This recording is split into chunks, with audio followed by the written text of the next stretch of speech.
Ok, y vamos a empezar la clase. Entonces, hoy voy a hablar del indigenismo peruano, ok, el indigenismo peruano, que es un movimiento cultural, intelectual, bien artístico, que aparece al inicio de, no precisamente en la primera década, pero sí al inicio del siglo XX, ¿no? A partir de la tercera década de gobierno de Augusto Bernardino Leguía en el famoso oncenio, empieza a aparecer el indigenismo, impulsado sobre todo por la sociología, ya que José Carlos Mariátegui publica los 7 ensayos y varias que él propone están vinculadas a la reivindicación del mundo andino. Allá se escucha entrecortado. Ok, ya hace rato, ¿no? Si me digan eso. Ya vamos a actualizar.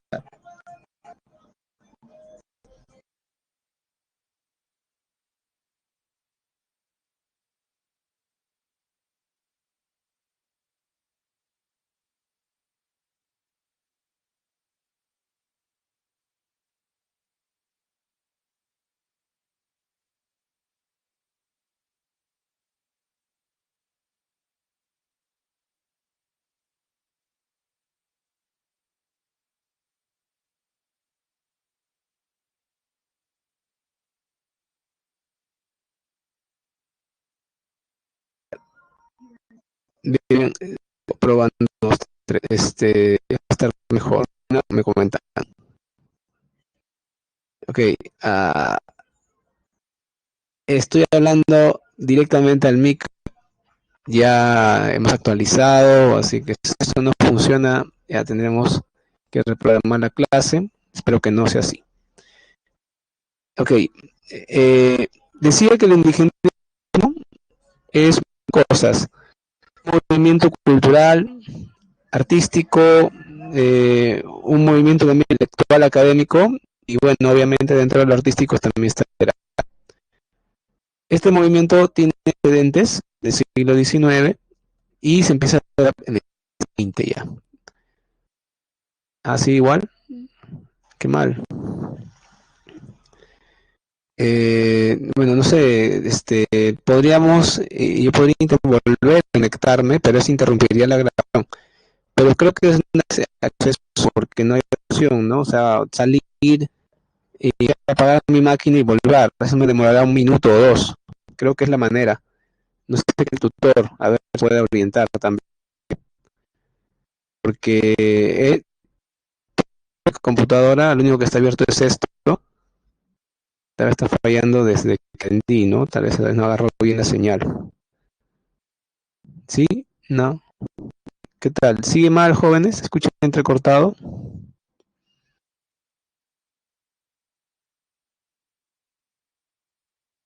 Mm -hmm. Ajá. Que solamente me contesta. Ojalá que esto también esté igual. Ya.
Hola, hola. Bueno, ya he vuelto a entrar. Eh, Espero que ahora sí esté bien. Vamos a ver cómo vamos. ¿Qué dice?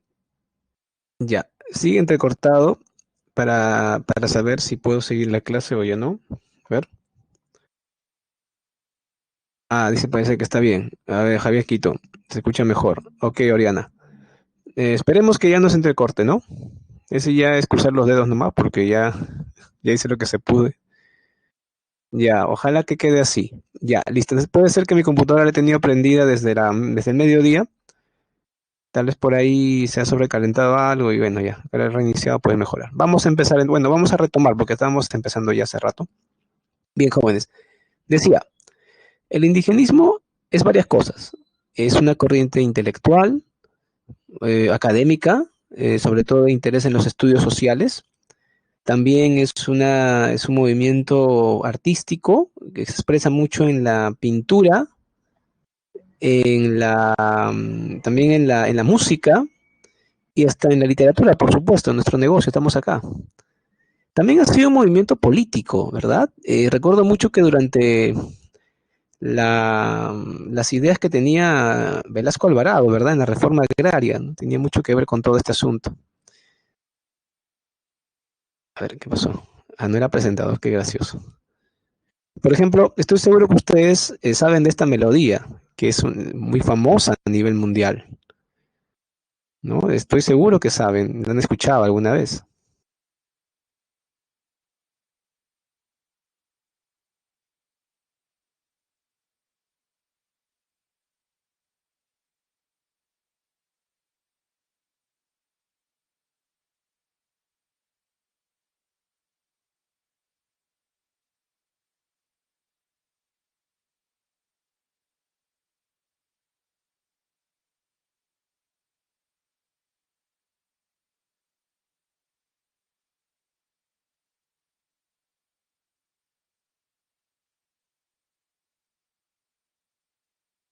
Entonces, esta melodía es universal. Este señor que está tocando ahí este video en el video es Sanfir, que es un músico de la flauta pan, lo que llamamos zampoña o algo parecido acá en Perú, y él ha universalizado esta melodía. Y bueno, se ha tocado muchas versiones, todo, esto es de un compositor peruano, si no me equivoco es de Cerro de Pasco, Alomía Robles, o de uno de Huánuco creo que es. La idea es que el indigenismo ha sido un movimiento peruano desarrollado en la parte artística, social, la parte política, algo bastante amplio, ¿no?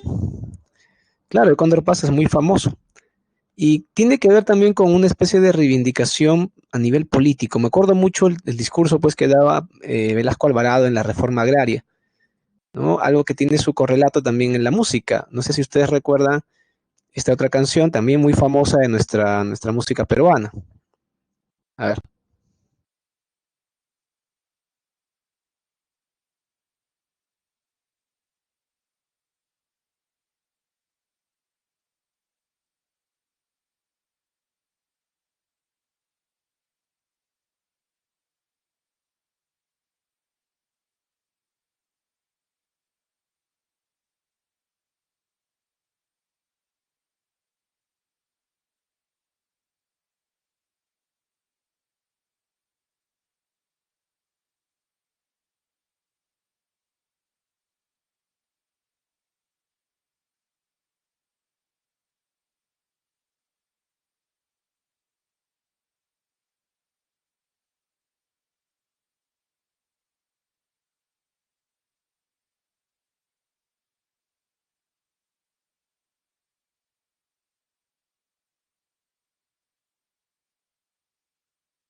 Por supuesto que el discurso de odiar a España y pensar que descendemos de los incas está totalmente ya superado y trasnochado, ¿no? Pero quiero con este video no tanto hacerle apología al odio a los españoles, porque yo para nada los odio, son mis ancestros, igual que los incas o los indígenas peruanos, sino que quería ver que vean cómo se ha mirado esta reivindicación en la música, en la política, recordando la reforma agraria, por ejemplo, el famoso discurso de Velasco Alvarado, campesino, el patrón no comerá más de tu pobreza.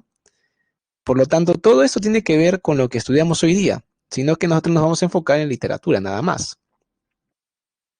Jean-Pierre dice que esa es la canción preferida de Toledo, que eso le hacían bullying al pobre Toledo, ¿no? Por sus rasgos. En realidad es una canción de todos, porque es una realidad que ha vivido en el Perú desde la colonia y que hasta ahora no estamos libres, ya tal vez no estamos todos ya en la chacra como antes, pero igual seguimos de alguna u otra manera sometidos a un poder económico, ¿no? Y en parte político. Ah, qué bonito dato, Andrea, qué simpático. Hay un montón que ver aquí, ¿no? Si nos pusiéramos a revisar toda la música, todo lo político de este tema, se pasa la hora y nunca hablamos de nada de qué es literatura. Así que vamos avanzando, ¿ya? Bien, entonces espero que se hayan dado cuenta que el indígena se le ha mirado de diferentes maneras, se ha criticado su situación de varias formas a lo largo de nuestra historia literaria. Y eso es lo que quiero ver con ustedes hoy día. No, solo una partecita, ¿no? Porque igual tenemos que hablar más de esto en otras clases, sobre todo con Ciro Alegría, que es un puntal importante en esta representación del indígena y su problemática. Hoy día vamos a escuchar, vamos a leer, vamos a estudiar, perdón, el indigenismo y su contexto. Surge pues durante el gobierno de Leguía, es el indigenismo propiamente dicho, ortodoxo, en el oncenio, ¿verdad? A partir de las publicaciones de Mariátegui, de las siete ensayos y las características de este indigenismo. Luego revisaremos los antecedentes del siglo XIX, que son los realistas peruanos, Clorinda Mato y Manuel González Prada, y también hablaremos pues de José Carlos Mariátegui y su propuesta ya en el siglo XX. Entre los representantes ya de literatura, previamente dicha, están Enrique López Albújar, que es un iniciador con los cuentos andinos, ya Ciro Alegría y Arguedas, que son ya madurez, que son autores ya que representan una madurez en lo que es el indigenismo literario. ¿Listo? Ya, nos toca hablar aquí de las características, ¿cierto? A ver, aquí, ya está. Sobre el contexto, me gustaría ver un video con ustedes para que entiendan un poquito mejor el contexto. Es la época de Leguía. Veo que acá en la PPT el contexto está tratando de una manera muy simple. A ver, Ricardo Pajuelo me dice cómo se vuelve Mariátegui visualista y este sentido se expresa en sus obras. No entendí, ¿es una pregunta? Mariátegui, bueno, lo que entiendo de tu pregunta es que me preguntas por qué Mariátegui se vuelve socialista. Él viaja a Europa becado por Leguía al inicio nada más del oncenio, y él acepta ser becado, obviamente pudo haberse negado, pero no, aceptó, y viajó a Europa y estuvo en Europa varios años, y vuelve durante el gobierno de Leguía, porque el gobierno de Leguía fue muy largo, duró 11 años, y cuando vuelve ya pues está con el bichito socialista, eh, se desentiende de Leguía, publica Mauta, la revista, indica que no sigue la política de Leguía, que él es aparte, y funda el Partido Socialista del Perú, que era de un ánimo más político, ¿verdad? Pero ya a su muerte, que no fue mucho después porque Mariátegui muere joven, a su muerte sus seguidores cambian el nombre a Partido Comunista del Perú, ¿no? Y empieza una larga y bastante controversial en algunos puntos historia del Partido Comunista Peruano, que hasta el día de hoy existe, muy escindido, por cierto, pero todavía persiste, ¿no? Ok, vamos a ver este video brevemente y solamente algunas partes, ¿ah? Porque si vemos todo se nos pasa 6 minutos y estamos con la hora ya. Vamos a revisar el de aquí.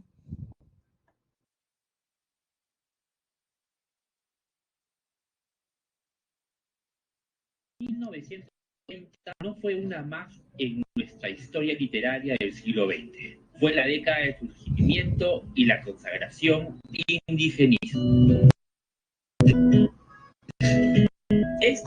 Bueno, en el caso del indigenismo, como dije, a partir de la publicación de Mariátegui, que fue hacia 1928, López Albújar con sus cuentos fue en 1923, más o menos, pero en 1930 eclosiona en pintura, en música, en todo. Así que esa década ya es una década totalmente indigenista. Pero en el siglo XX, los inicios en la década de 1920, ¿no? Ahí es en los inicios.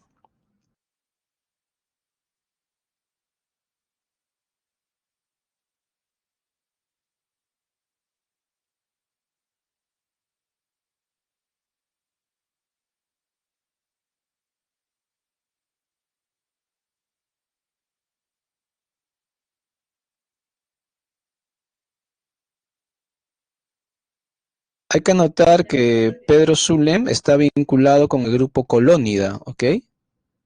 Estuvo vinculado Pedro Zulem con el grupo Colónida, que no nos sorprenda eso. ¿Qué pasó? Sí, en la Asociación Pro Indígena de 1909. Justo en esa época empezaba también la primera revista que es el antecedente de Colónida, que es la revista Cultura de 1909 también, donde también está Pedro Zulem.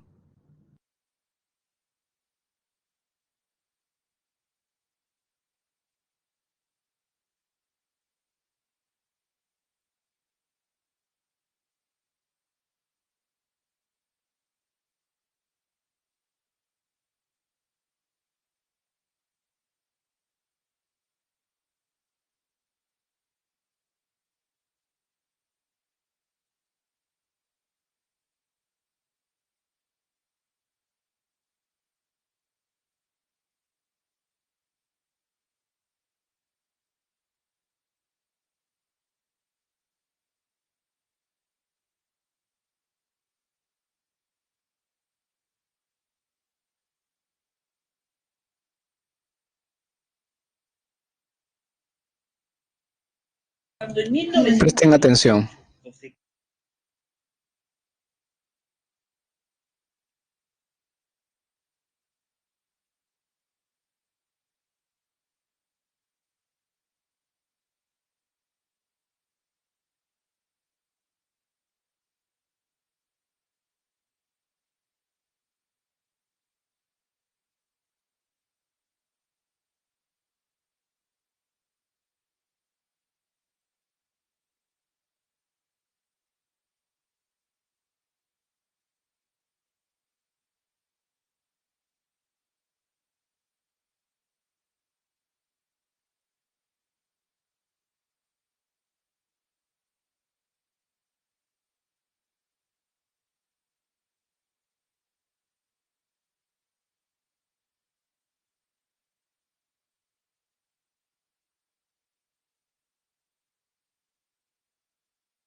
Bien, estoy nada más, ya estamos llegando pues a lo que nos interesa bastante, que es los literatos. Vamos entonces ahora que ya tienen un poquito mejor el contexto cultural artístico. Ya les dije que fue durante el periodo de Leguía, que las ciencias sociales se activaron en el Perú con Mariátegui, y esto generó pues que haya un interés por las masas, ¿verdad? El APRA también aparece en ese tiempo con Allá de la Torre, y las masas eran pues las clases medias y las clases populares que normalmente vivían en las provincias, en las zonas andinas. Tenemos que el 80-90% de la población peruana de aquel entonces vivía en la sierra y eran campesinos. Por lo tanto, el desarrollo del indigenismo a nivel político se vincula mucho con esa realidad. Ahora vamos a enfocarnos en la literatura. A ver, en la literatura tenemos la reivindicación del indio, es decir, del indio y del mundo andino, es decir, hacer que esto sea apreciado y deje de considerársele algo ajeno a nuestra realidad o algo de segunda categoría, cuando es tal vez lo más importante de nuestra realidad como peruanos. El distanciamiento de la visión romántica del indígena. El romántico, también los modernistas toman esta visión, ven al indígena como un ser raro, como un ser medio exótico, incomprensible, misterioso, y obviamente no es lo correcto. El indio, como cualquier persona, o el indígena, como que cualquier persona, tiene una cultura, tiene una manera de expresarse, y muchas veces no se le entendía, se le consideraba algo ajeno a la realidad. Por lo tanto, es una visión que ayuda mucho, ¿no? Es una visión romántica y también la visión que tienen los modernistas, que son indianistas, una visión exotista del indio. Mayor proximidad al mundo andino, también esto lo vemos porque los sociólogos se interesan, los artistas se interesan, los literatos, por acercarse al mundo andino, hacer que ese mundo se comprenda. El tema político, social, cultural, económico aparece con fuerza. Si nos ponemos a pensar cuál es el tema principal del mundo sancho y ajeno, la lucha por la tierra, obviamente, y ese tema es en parte económico, en parte político. Y si hablamos de los ríos profundos, que es la obra máxima de Arguedas, tenemos que es la identificación con el mundo andino. Entonces ahí tenemos un tema cultural y hay mucho conflicto social en ambas novelas. Así que los temas obviamente se vinculan, van por ahí. Tenemos dos etapas en literatura, el indigenismo ortodoxo, que es la obra clásica de Ciro Alegría y la gran mayoría de obras de Arguedas, que es básicamente realista, sigue el modelo del siglo XIX, tanto en la técnica, por eso decimos que es perteneciente al regionalismo, ¿no? No presenta la nueva narrativa, esta influencia de la narrativa moderna, no, todavía no, es más que todo una narrativa clásica. En cambio, el neoindigenismo, que aparece en la década de los 70s, fines de los 60, 70s, a este neoindigenismo no llegó Alegría. Alegría se quedó en el indigenismo ortodoxo, sobre todo en sus novelas más famosas. En cambio, Arguedas sí estaba llegando al neoindigenismo. En su famosa novela El zorro de arriba y el zorro de abajo, Arguedas estaba llegando al neoindigenismo, pero la novela quedó inconclusa por el suicidio del autor y no llegó a terminarla, ¿no? Pero sí una novela que ya incluía. Otros autores de neoindigenismo han sido ya Manuel Escorza, que escribió varias novelas ya con el neoindigenismo, y también este famoso puneño Arturo Peralta, que escribía con el seudónimo de Gamaliel Churata. Él también es neoindigenista. El neoindigenismo ya es parte de la nueva narrativa, la narrativa contemporánea, una narrativa más moderna, y por eso incorpora el realismo mágico, por ejemplo. Incluye una mirada mítica del mundo andino, incluye las técnicas narrativas modernas como el monólogo interior, la ruptura lógica cronológica de relato. Ya es algo más avanzado, no porque sea de mejor calidad, sino que utiliza otras técnicas, ¿no? Otra manera de ver. Si en el indigenismo ortodoxo es el campesino dentro de un entramado en contra de un entramado nacional en contra de hacendado, en el neoindigenismo ya aparece el campesino en contra de un entramado internacional con las transnacionales, sobre todo las mineras o las haciendas vinculadas a intereses económicos internacionales mundiales, ¿no? Eso en el neoindigenismo.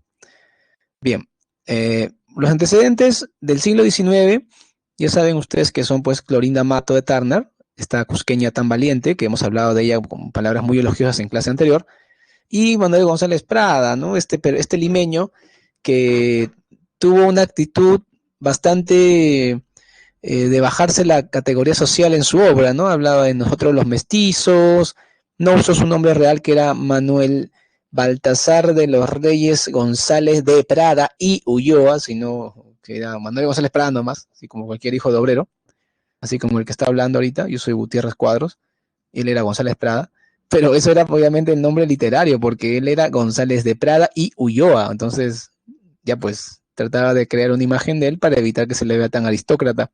Y bueno, el personaje literario que creo con eso es un personaje digno de estudiarse. Y José Carlos Mariátegui es ya un precedente del siglo XX. Mariátegui es un autor ya moderno, que es quien inicia oficialmente los estudios sociales vinculados con el indigenismo. Y bueno, a partir de esos estudios ya se puede hablar de indigenismo ya aperturado, ¿no? Claro que también tiene mucho que ver acá Enrique López Albújar, pero él en el ámbito exclusivamente literario, con sus cuentos andinos. Muy bien, acá tenemos entonces a los antecedentes del indigenismo, tenemos a Clorinda Mato de Turner, ¿ok? A Manuel González Prada y a José Carlos Mariátegui. Ellos tres son los literatos, o bueno, los antecedentes, tanto del siglo XIX como del siglo XX, que es Mariátegui, más importantes. ¿Por qué no se le considera ya representante a Mariátegui? O sea, ¿por qué él todavía no es un representante propiamente dicho? Lo que pasa es que Mariátegui tuvo la buena intención de estudiar el mundo andino, tuvo este acercamiento, ¿no es cierto? Pero el problema con él es que no sabía quechua, por lo tanto, su conocimiento del mundo andino se limita a una mirada teórica, no llegó a visitar el mundo andino, ni tampoco venía de él. Él nació en Moquegua, en la ciudad de Moquegua, y luego creció en Huacho, es en la costa, en la Lima Norte, ¿no? En la costa, en la zona periférica de Lima, en el norte. Así que no podía conocer el mundo andino más que por textos, testimonios, nada más. Por lo tanto, su mirada nunca va a ser lo suficientemente profunda, ¿ya? Lo suficientemente profunda para que podamos considerarlo un autor representativo. Ese es el motivo, ¿ya? Aparte, no conoce la cosmovisión andina, ¿no? No para nada. Entonces, al no conocer la manera de ver el mundo del andino, no conocer el quechua, su mirada es teórica, aunque teóricamente fue impecable, porque él adscribió su pensamiento teórico intelectual al marxismo. Entonces él vio que en Europa se estudiaba, ¿no? Que los siervos en la Edad Media, que los esclavos en la Edad Antigua, que los proletarios en la Edad Industrial. Y él dijo, pues acá en Perú, ¿quién ocupa ese puesto de masa subalterna? Los indios. Entonces ahí con eso ya lo dijo todo, ¿no? Y aparte estudió el tema económico y dijo que la problemática del indio también estaba vinculada con la propiedad de la tierra. Entonces, si nosotros vemos ese tema, depende quién es el propietario de la tierra y todos los problemas sociales que se generan en el campo, en la parte andina, tienen que ver con ese tema. Algo que propone Mariátegui, lo lleva a la teoría literaria, lo lleva a la práctica literaria a Ciro Alegría con El mundo Sancho y ajeno, y luego Velasco, décadas después, lo lleva a la praxis política con la reforma agraria, ¿no? Muy interesante ese camino.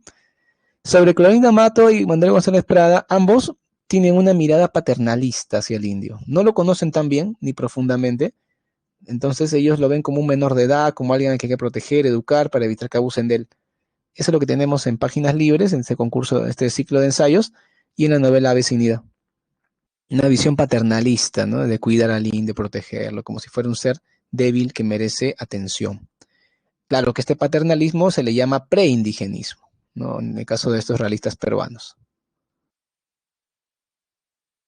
Bien, ahora vamos con un autor que ya representa el mundo andino de una manera más real, pero lamentablemente real, pero también muy parcial o bastante limitada, ¿no? Que es este señor Enrique López Albújar.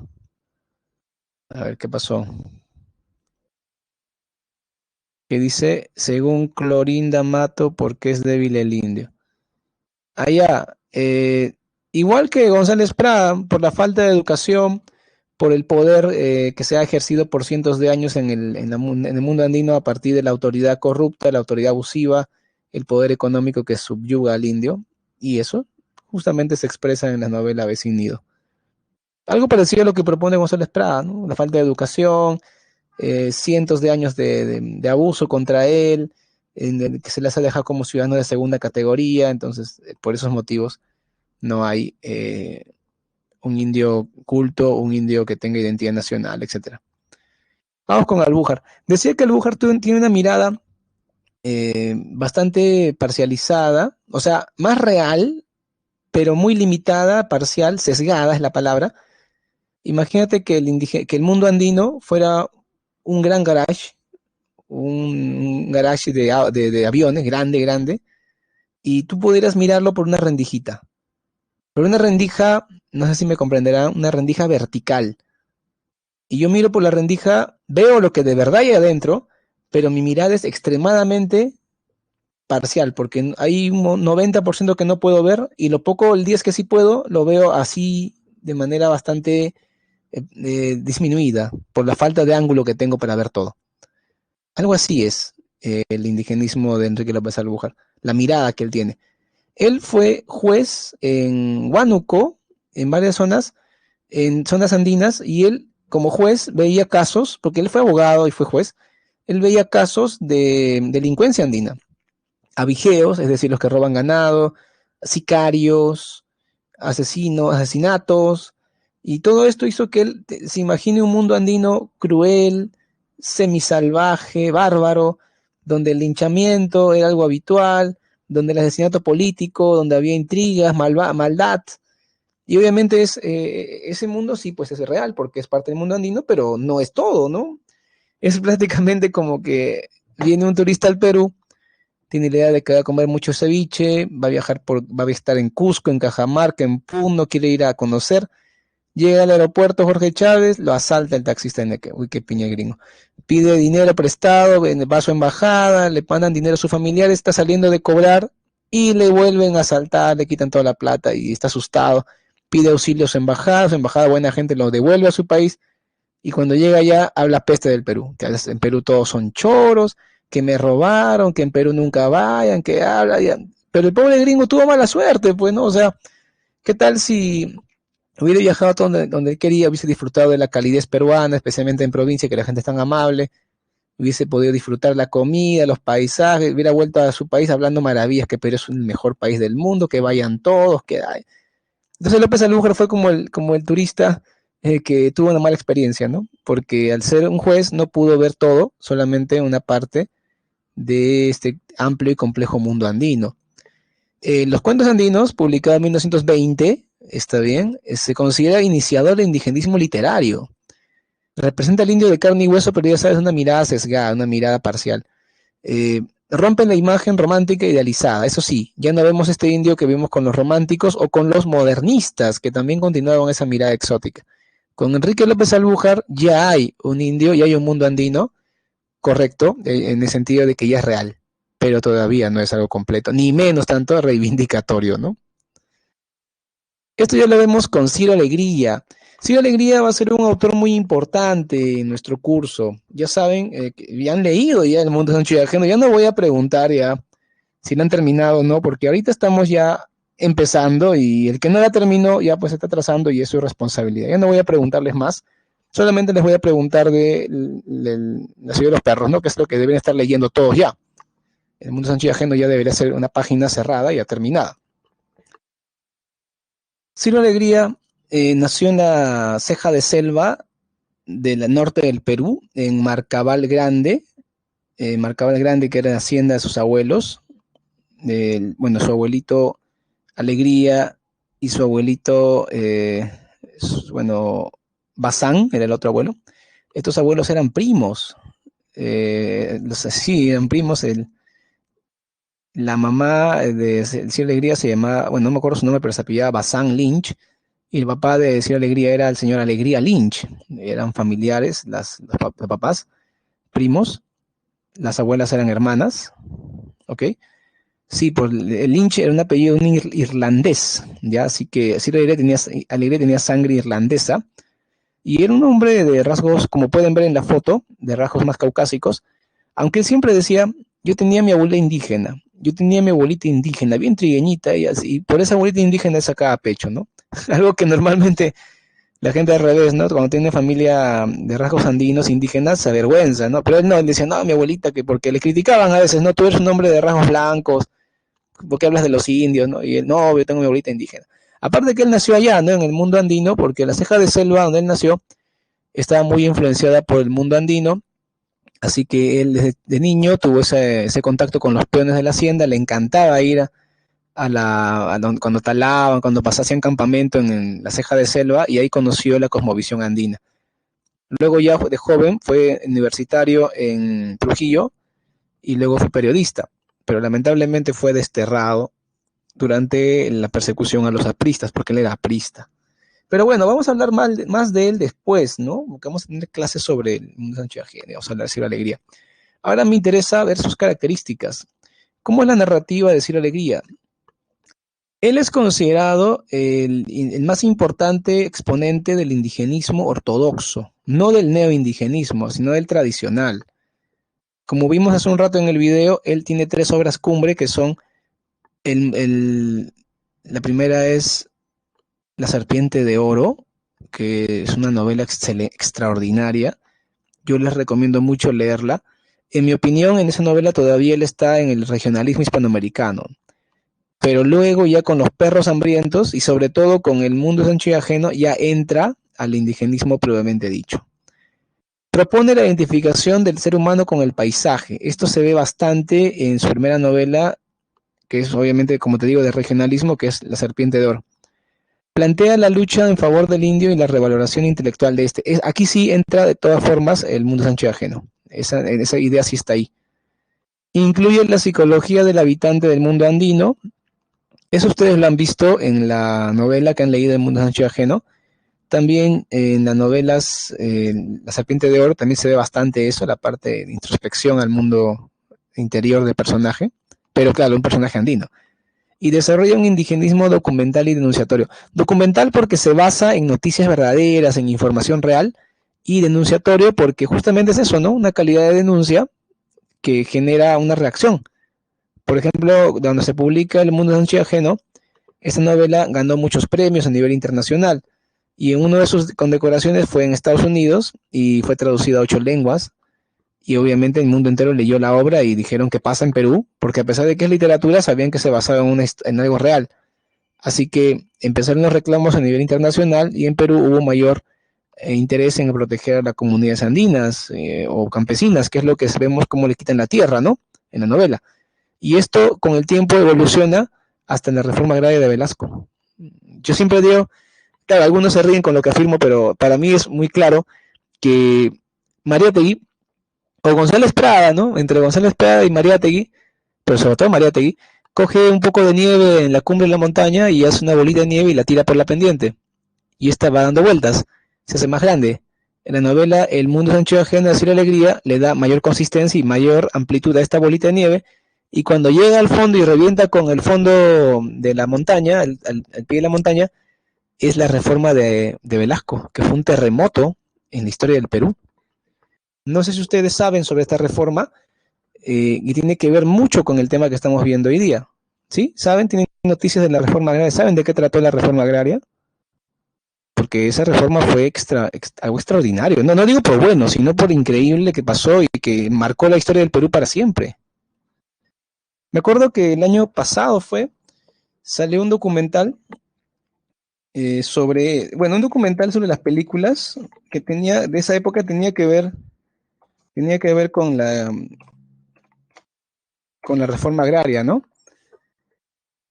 Puedo ponerles el tráiler que dura 2 minutos para que lo vean, para que entiendan un poquito mejor lo que fue la reforma agraria y que entiendan, ahora que ustedes han leído, han leído, sí, la Revolución de la Tierra, exacto, Ricardo. Ahora que han leído, lo digo así, la han leído el Mundo Sancho y Ajeno, tiene más sentido lo que pueden ver aquí. Jean-Pierre dice que lo pasaron en la universidad. Ah, sí, seguro, de hecho. Aunque el creador es un cineasta de la Católica. Yo lo conozco, era mi compañero en la maestría en la Católica cuando estudié, en la maestría de literatura, ahí lo conocí. Y no sabía que después de unos años que lo conocí iba a sacar esa película que está tan buena. Y no he podido saludarlo todavía, pero ya mi idea era poder aprovechar mi vínculo con él para invitarlo a algún lugar, ¿no? Sí, porque sí lo conozco al creador. A ver, vamos a ver ese video para que vean un poquito más la mirada que tenían los políticos como Velasco, que era un militar y político, sobre el indio, que seguía pues así la alegría en gran parte, ¿no? A ver.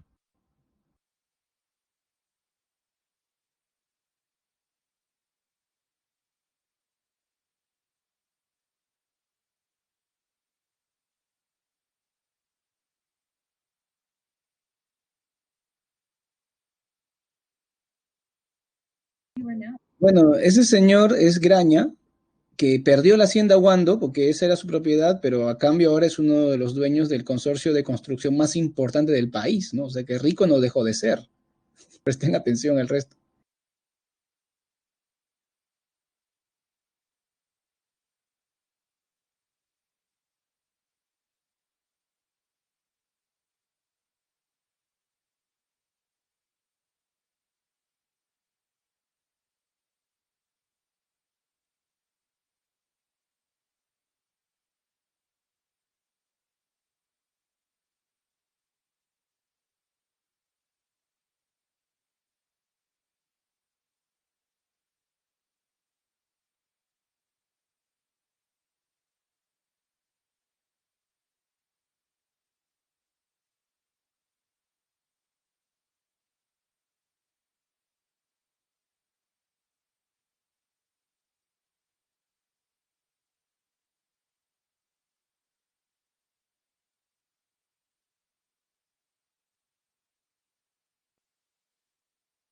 Por supuesto.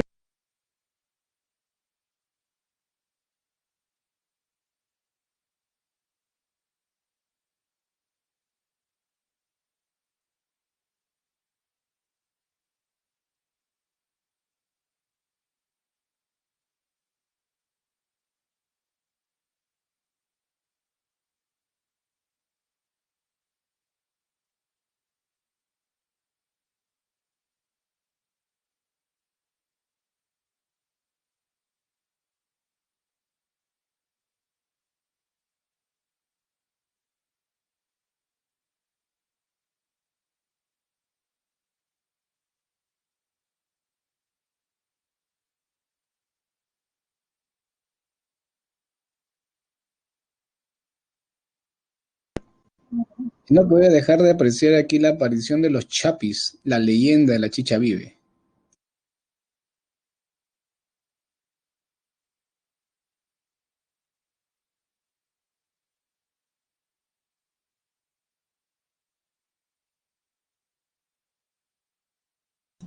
Bueno, esa afirmación, vale la pena interrumpir el video, es polémica, se ha dicho, pero obviamente corresponde al profesor de historia del curso que les dé una opinión más pormenorizada. ¿Okay? Para mí tiene sentido, pero no lo vería tan obvio en realidad. ¿Cómo que qué? A ver, voy a poner otra vez para el que estaba distraído.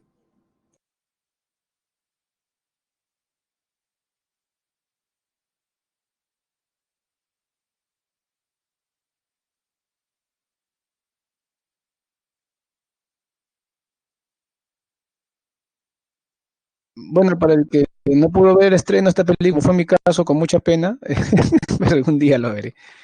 Ok, entonces, claro, ese es un documental sobre el cine que hubo vinculado con el tema de la reforma agraria. Y obviamente trae el tema de la reforma agraria, ¿ok?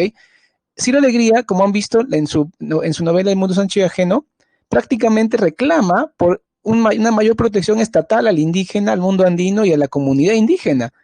¿Y qué hace Velasco? Lo hace radical este pedido, ¿no? Es lo que hemos visto en la reforma agraria. Muy bien, vamos ahora con otro representante que en mi opinión es el máximo, el más alto exponente, que es Arguedas. José María Arguedas Altamirano nació en Andahuaylas, en Apurímac, en el corazón de la Sierra Sur, que es una zona altamente andina bilingüe, donde el quechua es masivo, no es como en la Sierra Norte de Ciro Alegría, donde el quechua casi no se habla o quedan solamente topónimos, frases. No, no, no, el quechua está vivo en la Sierra Sur.